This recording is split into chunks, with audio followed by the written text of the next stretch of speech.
और राजा को उस व्रत में दीक्षित होकर के विनय पूर्वक पूछा, हे प्रभु, हे राजन, आप भक्त से, श्रद्धा से, चिंतन से यह क्या कर रहे हैं, इसकी अवश्य बताइए, इस समय मैं सुनना चाहता हूँ।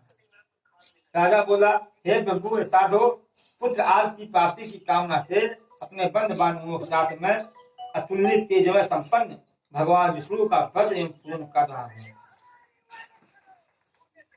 राजा की बात सुन करके साधु ने आदर पूर्वक कहा, राजन, इस विषय में आप मुझे सब कुछ विस्तार पूर्वक बताइए।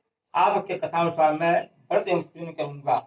मुझे भी संतत नहीं है, इससे अवश्य संतत प्राप्त होगी। ऐसा विचार कर व्यापार से निवृत्त होकर के आदर पूर्वक अपने घर आया। उसने अपनी भार्या से संतत प्राप्त करने वाला व्रत को विस्तार पूर्वक बताया। जब मुझे संतत की प्राप्ति होगी तब मैं इस व्रत को करूंगा।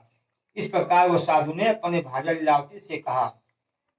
यदि उसकी लीलावती नाम की सती साध्वी भार्या पति के साथ आनंदित होकर के काल धर्माचरण में जित होकर के सत्यनारायण भगवान की कृपा से वह भार्या गर्भवती हुई। 10वें महीने में उसे कितना रत्न की प्राप्ति हुई और वह शुक्ल पक्ष के चंद्रमा की भांति दिन प्रतिदिन बढ़ने लगी। उस कन्या का नाम कलावती रखा गया।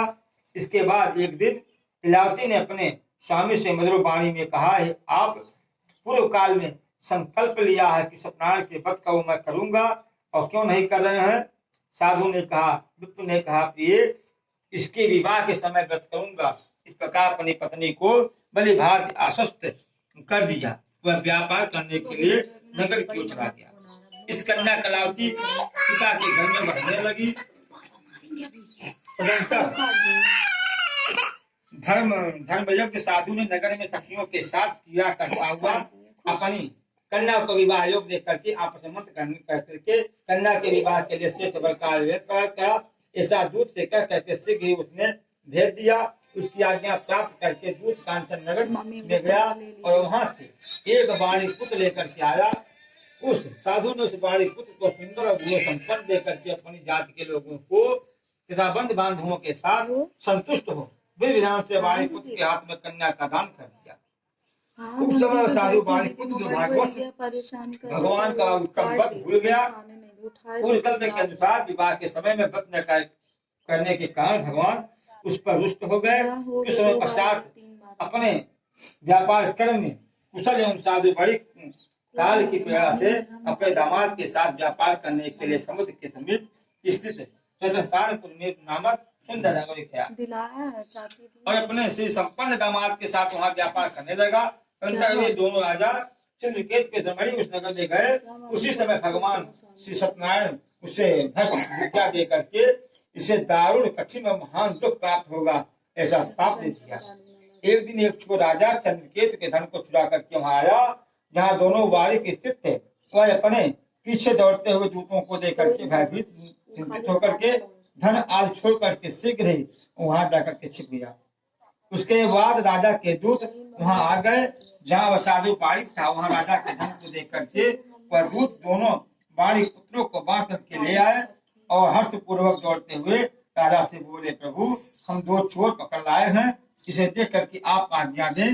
राजा की आज्ञा से दोनों शीघ्र दृढ़ता पूर्वक बांध करके बिना विचार किए महान कारागार में डाल दिया गया। भगवान सदैव की महामाया से किसी ने दोनों की बात नहीं सुनी। राजा चंद्रकेत उन दोनों का धन भी ले लिया। उस भगवान के साप से बारी के घर में उसकी भार्या अत्यंत दुखित हो गई और उसके घर में सारा जो धन था वह छोड़ चुरा ले गए। लीलावती शारीरिक और मानसिक पीड़ा से युक्त रहने लगी। भूख प्यास से दुखी होकर के अन्य की चिंता से दर दर भटकने लगी। कलावती कन्या भी भोजन के लिए उधर उधर घूमने लगी। एक दिन क्षुधा से पीड़ित वह कलावती एक ब्राह्मण के घर गई। वहां जाकर के उसने श्री सत्यनारायण के व्रत पूजन को देखा। वहां बैठकर उसने कथा सुनी और वरदान मांगा। तदनंतर प्रसाद ग्रहण करके वह कुछ रात होने पर घर आई।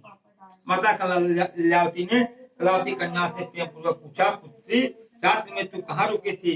तुम्हारे मन में क्या चल रहा है? कलावती कन्या ने तुरंत माता से कहा, माँ, मैंने एक ब्राह्मण के घर में मनोरथ प्रदान करने वाला व्रत को देखा है। कन्या की बात को सुनकर के वह वारिक की भार्या व्रत करने का उद्यम हुई और प्रसन्न मन से उस साध्वी ने बंद बांधवों के साथ भगवान सत्यनारायण का व्रत किया। गीता इस प्रकार मतलब भगवान की, भगवान आप हमारे पति और माता के अपराध को क्षमा करें, वह दोनों अपने घर से आ जाएं।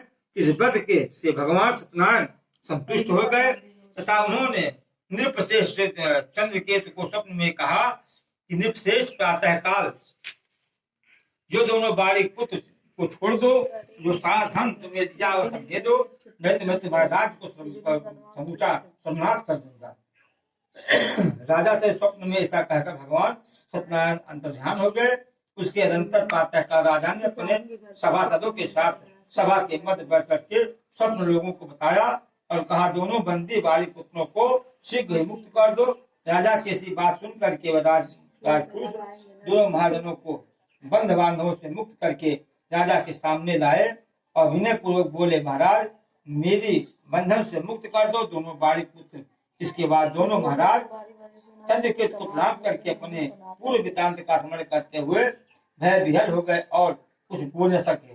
राजा बालिक पुत्रों को देख करके आदर पूर्वक कहा, आप लोग प्रारब्ध महान दुख प्राप्त हुआ है, इस समय अब कोई भय नहीं है। ऐसा कर करके उनकी बेड़ी प्रवाह करके छोड़ कर्म आदि कराया गया। राजा ने बस अलंकार दे करके दोनों बालिक पुत्रों को संतुष्ट किया तथा सामने बुला करके वाणी द्वारा अत्यधिक आनंदित किया। पहले जो धन था उसे दूना करके दिन्यादंतर राजा ने पुनः उन्हें कहा, साधो अब आप अपने घर को जाएं। राजा को प्रणाम करके आपकी कृपा से हम जा रहे हैं। ऐसा कहकर दोनों महावैश्यों ने अपने घर को प्रस्थान किया। इस प्रकार अखंड पुराण के अंतर्गत देखा करने के सत्यनारायण व्रत काफी श्रद्धा पूर्णता बड़ी सत्यनारायण भगवान की जय।